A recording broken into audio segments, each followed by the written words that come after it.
Hey everyone, it's Nikki from the Society of Witchcraft and Old Magic.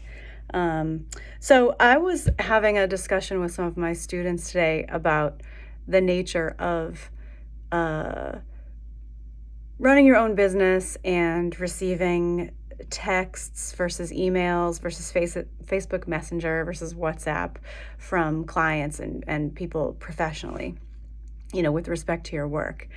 And I was pointing out that I really like people to use email or Messenger or WhatsApp when contacting me professionally, whether it's to schedule or for magical advice or anything to do with my work, because during hours that I work, I would normally be at my computer and want to be able to answer with a keyboard, in order to be thoughtful and be able to express back the details of what is being asked. Texting is a little more intimate and implies availability in the moment or, quickly messaging back and forth.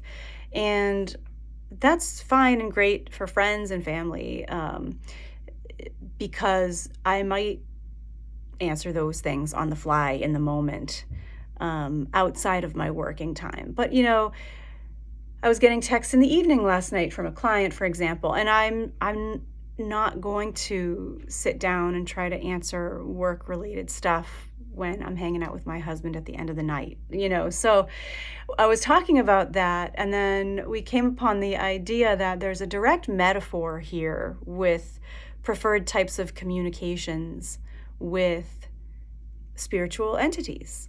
As a magician, there are some spirits with whom you have a long-standing, already intimate, trusted relationship where you might be able to send them a text, meaning that you could, as you're going through your day, you could pause and say, hey, and make a mental connection to a deity or a guide with whom you're already used to communicating and be able to trust back the quick response that you get. But when it's not as entrenched a relationship, you might need to send a professional and respectful email, meaning you really might need to light that candle while standing at the altar and go into a particularly special meditative state. Or you might really need to cast a circle and do a full-on journey work style approach in order to be able to receive all of the information back in a thorough, accurate, and professional manner so that they really can take their time receiving the fullness of what you're trying to convey, and that you can take your time trying to respectfully receive back what they're putting down. And I thought it was a really interesting parallel. And obviously, every person and every spirit is different. We all have our own preferences in terms of how we like to be communicated with, how we like to contact others. And, that's down to personal preference. But,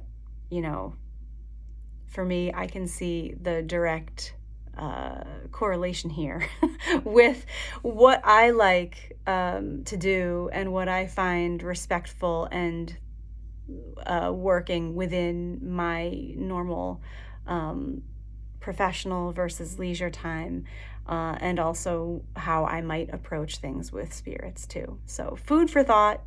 And in general, it's good to be respectful both with your professional contacts and teachers as well as your teaching spirits.